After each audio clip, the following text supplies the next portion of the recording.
Hello student, today we are going to start your Hindi subject in standard 5th. Today we are learn the lesson number 7 डाकिये की कहानी cover से की जुबानी। Lesson number 7 डाकिये की कहानी cover से की जुबानी। ओके। शिमला की माल रोड पर जनरल पोस्ट ऑफिस है। उसी पोस्ट ऑफिस के एक कमरे में डाक छाटने का काम चल रहा है। डाक छाटने का काम चल रहा है मीन्स कि डाक जो पत्रे जो आते हैं उसको अलग अलग करना, जो भी इलाके का है वो इलाके के अलग अलग पत्रों करना वो काम चल रहा है। सुबह के 11:30 बजे है। खिड़की की गुनगुनी धूप छनकर आ रही है। इस धूप का मज़ा लेते हुए 2 पैकर और 3 महिला डाकिया फटाफट छाटने का काम कर रहे हैं। वहीं पर मैंने सरकार से पुरस्कार पाने वाले डाकिया कवर सिंह जी से बात की। यह बातचीत आगे दी जा रही है। जो लेखक थे उन्होंने किसके बात की थी? डाकिया कवर सिंह से बात की, जो यहाँ पर दी गई है। आपका शुभ नाम? मेरा नाम कंवर सिंह है। मैं हिमाचल प्रदेश के शिमला जिले के नेरवा गांव का निवासी हूँ। मेरी उम्र 45 साल है। किसका कंवर सिंह जो है वो कहीं से है? हिमाचल प्रदेश के शिमला जिले के नेरवा गांव से है और उनकी उम्र कितनी है? 45 साल की है। आपके परिवार में कौन कौन है? उनके बारे में कुछ बताइए। ये सब कौन पूछ रहा है? जो लेखक है वो कंवर सिंह को पूछ रहे हैं। कंवर सिंह बताते हैं कि मेरे 4 बच्चे हैं, 3 लड़कियां और 1 लड़का। 2 लड़कियों की शादी हो चुकी है। मेरा एक और बेटा भी था। वह मेरे गांव में एक पहाड़ी से लकड़ियाँ लाते हुए गिर गया, जिससे उसकी मौत हो गई। उनका जो दूसरा बेटा था उनकी मौत कैसे हो गई थी? पहाड़ी में वो लकड़ियाँ लेने गया होगा और उनका पैर फिसल गया और उसकी मौत हो गई। आपके बेटे के साथ जो हुआ उसका हमें बहुत दुख है। आपके इलाके में इस तरह की घटनाएं क्या अक्सर होती है? जी, ऐसी घटनाओं का होना असाधारण नहीं है। यह हर साल तिरछी ढलानों या डांकों से घास काटते हुए कई औरतें गिरकर मर जाती है। फिर भी यहाँ ऐसे ही रास्तों से चलना पड़ता है क्योंकि दूसरे कोई रास्ता होते नहीं है। क्या है? यहाँ तक जो लेखक थे उन्होंने कंवर सिंह को पूछा कि क्या ऐसा तुम्हारे इलाके में हर रोज़ होता है? तो उन्होंने क्या बताया कि ऐसा तो कई बार होता ही रहता है। जो औरतें होती है वो घास काटने के लिए पहाड़ी पर जाती और वहाँ से गिरकर मर जाती है, पर दूसरा कोई रास्ता नहीं है, हम लोगों को ऐसे ही जाना पड़ता है। ऐसा जो कंवर सिंह वो बता रहे थे। हमारे गांव में अभी तक बस नहीं पहुंच पाती है। हिमाचल के हजारों ऐसे गांव हैं जहां पैदल चलकर ही पहुंच सकते हैं। हिमाचल प्रदेश के कई ऐसे गांव हैं जहां पैदल ही जाना पड़ता है। ओके। फिर आपके बच्चे पढ़ने कैसे जाते होंगे? मेरे बच्चे गांव के स्कूल में पढ़ने जाते हैं। स्कूल लगभग 5 किलोमीटर दूर है। मेरी एक लड़की 10वीं तक पढ़ी है, दूसरी 12वीं तक, तीसरी लड़की 12वीं कक्षा में पढ़ रही है। बेटा 10वीं कक्षा में पढ़ता है। जो कंवर सिंह थे उसने क्या बताया कि उनकी एक लड़की 10वीं कक्षा तक पढ़ी है, दूसरी जो है वो 12वीं तक, तीसरी जो है वो 12वीं में पढ़ रही है और उनका जो बेटा है वो 10वीं कक्षा में पढ़ता है। आप जहाँ काम करते हैं वहाँ आपके अलावा और कौन कौन हैं? क्या आपको डाकिया ही कहकर बुलाते हैं? जो लेखक है उनको पूछ रहे हैं। तो क्या आंसर देता है कि पहले मैं भारतीय डाक सेवा में ग्रामीण डाक सेवक था। क्या था? ग्रामीण डाक सेवक था।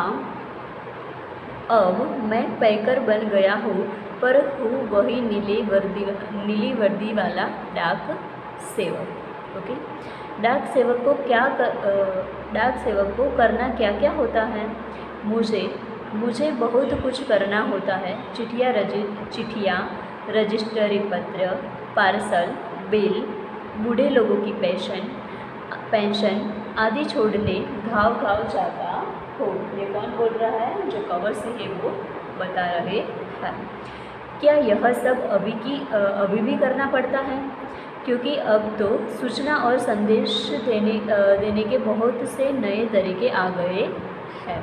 तो कवर से क्या बता रहा है कि शहरों में भले ही आज संदेश देने के कई साधन आ गए हैं, जैसे फ़ोन, मोबाइल, ईमेल वगैरह, लेकिन गाँव में तो आज भी संदेश पहुंचाने का सबसे बड़ा जरिया डाक ही है।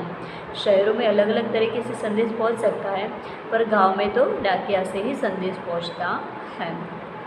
इसीलिए गांव में लोग डाकिया का बड़ा आदर और सम्मान करते हैं।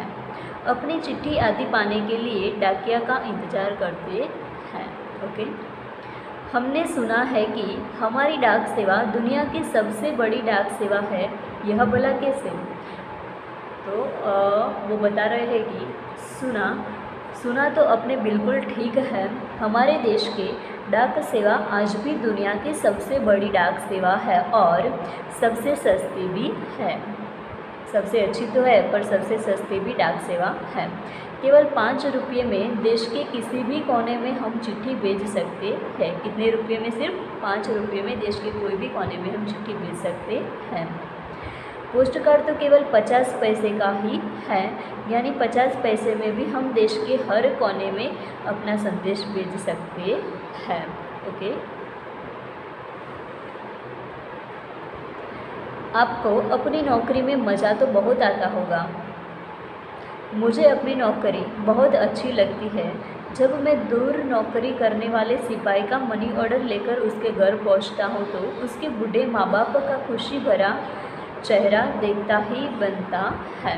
ये जो कवर से वो क्या बोलते हैं कि जो सिपाही होते हैं उनका मनी ऑर्डर लेके वो उनके घर जाते हैं तो उनके माँ बाप का जो चेहरा खिल उठता है उनको देखकर, तो वो बहुत खुश हो जाते हैं। ऐसे ही जब किसी का रजिस्ट्री पत्र पहुंचाता हूँ जिसमें कभी रिज़ल्ट कभी नियुक्ति पत्र होता है तो लोग बहुत खुश हो जाते हैं। बूढ़े दादा और बूढ़ी नानी तो पेंशन के पैसे मिलने पर बहुत ही खुश है। जो बूढ़ी दादा और नानी होती है तो उनको पेंशन मिलता है तो वो बहुत खुश हो जाते हैं। 6 महीनों तक वे मेरा इसके लिए इंतज़ार करते हैं। हिमाचल में बूढ़े लोगों को पेंशन हर 6 महीने के बाद इकट्ठी ही दी जाती है। उनको मंथली पेंशन नहीं दी जाता है, पर 6 मंथ का कंबाइन कर उनको पेंशन दी जाती है। इसीलिए जो बूढ़े माँ बाप होते हैं वो इस डाकिया का इंतज़ार करते रहते हैं 6 मंथ तक। आप क्या शुरू से ही इस डाकघर में काम करते रहे हैं? शुरू में तो मैंने लाहौल स्पीति जिले के किब्बर गांव में 3 साल तक नौकरी की है। जो कवर से है वो उसने स्टार्टिंग कहाँ नौकरी की थी? लाहौल के स्पीति जिले के किब्बर गांव में उन्होंने 3 साल तक नौकरी की थी। यह हिमाचल का सबसे ऊंचा गांव है। इसके बाद 5 साल तक इसी जिले का काजा में और 5 साल तक किन्नौर जिले में नौकरी की है। उस वक्त इन गाँव में टेलीफोन नहीं थे। बसें भी सिर्फ मुख्यालय तक ही जाती थी। टेलीफोन तो बिल्कुल थे ही नहीं, पर जो बसें आती थी वो भी सिर्फ मुख्यालयों तक ही जाती थी। अभी भी कई ऐसे गांव हैं जहां न तो बस जाती है और न ही वहां टेलीफोन है। ऐसी जगह में ग्रामीण डाक सेवक का बहुत मान किया जाता है। ओके, नेक्स्ट, आप पहाड़ी इलाके में रहते हैं, जाहिर है डाक पहुंचाना आसान काम तो नहीं होगा। तो वो क्या बोलते हैं? हाँ, मुश्किलें तो आती है। जब मैं किन्नौर जिले के मुख्यालय रिकांगपिओ में नौकरी करता था तो सुबह 6 बजे मेरी ड्यूटी शुरू हो जाती थी। कितने बजे? 6 बजे उनकी ड्यूटी जो थी वो शुरू हो जाती थी। मैं 6 बजे सुबह शिमला जाने वाली बस में डाक का बोरा रखता था और रात को 8 बजे शिमला से आने वाली बस को डाक का बोरा उतारता था। पैकर को ये सब काम करने पड़ते हैं। किन्नौर और लाहौल स्पीति हिमाचल प्रदेश के बहुत ठंडे तथा ऊंचे जिले हैं। किन्नौर और लाहौल कैसे जिले हैं? बहुत ऊंचे और बहुत ठंडे झीलें हैं। इन झीलों में अप्रैल महीने में भी बर्फ़बारी हो जाती है। बर्फ़ में चलते हुए पैरों को ठंड से बचाना पड़ता है, वरना स्नोबाइट हो जाता है, जिससे पैर नीले पड़ जाते हैं और उनमें गैंग्रीन हो जाती है, जिससे उंगलियां जड़ सकती है। जो हम बर्फ़ से हमारा पैर को बचाते नहीं हैं तो स्नो बाइट हो जाता है और हमारा जो पैर है वो नीले पड़ जाते हैं, इसलिए उनको बचाना ज़रूरी है। इन जिलों में मुझे एक घर से दूसरे घर तक डाक पहुंचाने के लिए लगभग 26 किलोमीटर रोजाना चलना पड़ता था, क्योंकि तब कोई भी साधन व्हीकल जो थे वो थे नहीं, इसलिए उनको 26 किलोमीटर चलना पड़ता था। हिमाचल में एक गांव से दूसरे गांव की दूरी लगभग 4 या 5 किलोमीटर तक होती है। हिमाचल के गांव छोटे छोटे होते हैं। ऐसे गांव से बस 8 से 10 या कभी कभी 6-7 घर ही होते हैं, इसीलिए चलना काफ़ी पड़ता है, क्योंकि जो घर होते हैं वो बहुत दूर दूर होते हैं, इसलिए चलना बहुत पड़ता है। चलना तो खैर हमारी आदत में ही शामिल हो चुका है। ग्रामीण डाकिये की ज़िंदगी में तो चलना ही चलना है। ओके,